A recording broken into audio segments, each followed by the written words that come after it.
50,000 metric tons. Uganda here is on 400,000 metric tons. Ethiopia is on 800 metric tons.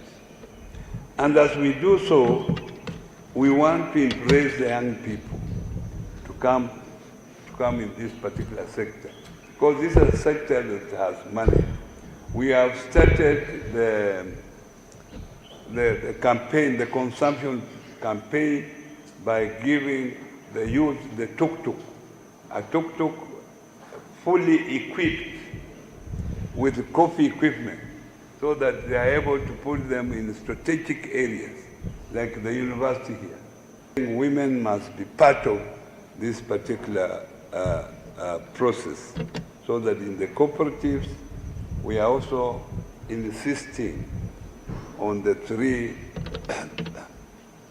one-third. Naona mpango ile yenu ya kutuletea extension officers, hao mmetrain ni wachache. Area hii wakulima wameenda kwa ukulima wa kahawa wengi sana, na tunawahitaji wengi ili tuweze kurealize ile target yenu ile mnataka by next year tuwe tumefikia. It is the only crop. The government has pumped 8 billion, around 8 billion in this fund, and it has never been exhausted. Yeah? It has never been exhausted. Meanwhile, the United States has announced plans to deepen its commercial engagement with Africa by placing greater emphasis on trade, investment, and innovation. Speaking on the new approach, Deputy Assistant Secretary State of African Affairs Sarah Truman said Africa's rapidly growing population and expanding consumer market presents major economic opportunities, with the continent expected to have more than 2.5 billion people by 2050 and a purchasing power of over $16 trillion. The United States says it is reviewing its strategy to increase exports and strengthen economic partnership across Africa.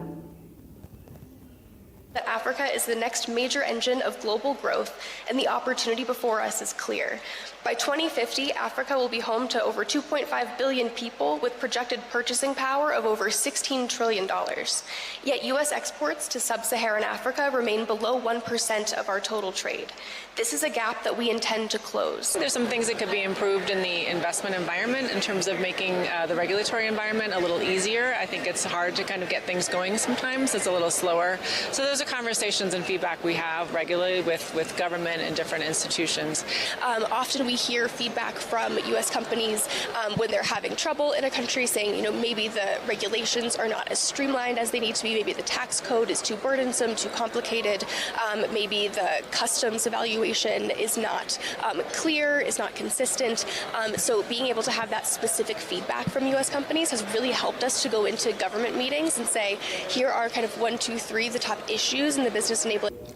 That brings us to the end of Scope News at 1. Thank you for making us part of your afternoon. Stay informed by following us on our social media platforms for updates throughout the day. On behalf of the entire production team, thank you for watching. I'm Mercy Juma. Have a pleasant afternoon.